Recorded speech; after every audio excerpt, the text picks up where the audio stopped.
নতুন বছরের সূচনায় দেশের অর্থনীতিতে বইছে আশার সুবাতাস।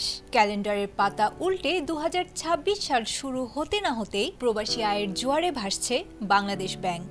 মাত্র 6 দিনেই রেমিটেন্সের অঙ্ক ছাড়িয়েছে আকাশচুম্বী। প্রবাসী বাংলাদেশিদের পাঠানো এই অর্থ গত বছরের একই সময়ের তুলনায় বেড়েছে প্রায় দ্বিগুণ, যা দেশের বৈদেশিক মুদ্রার রিজার্ভে যোগ করেছে নতুন প্রাণশক্তি।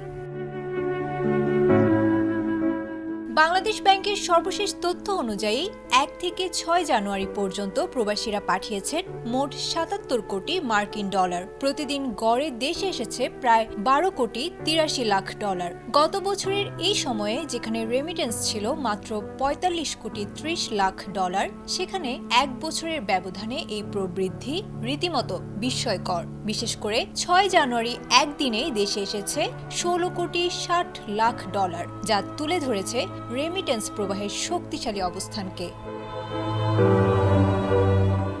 চলতি 2025-2026 অর্থ বছরের শুরু থেকেই প্রবাসীদের পাঠানো অর্থের প্রবাহ ঊর্ধ্বমুখী। জুলাই থেকে 6 জানুয়ারি পর্যন্ত 6.5 মাসে দেশে রেমিটেন্স এসেছে মোট 1703 কোটি 50 লাখ ডলার। আগের বছরের একই সময়ের তুলনায় এই প্রবৃদ্ধি প্রায় 19.70%।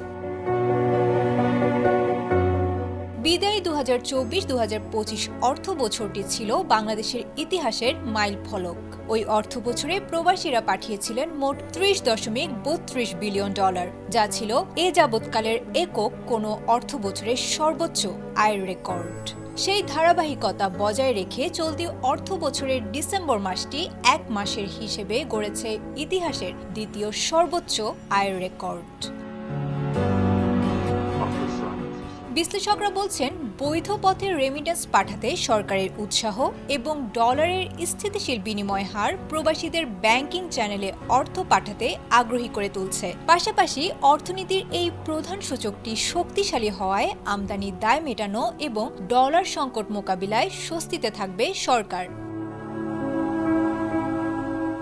আয়েশা আক্তার, ATN বাংলা।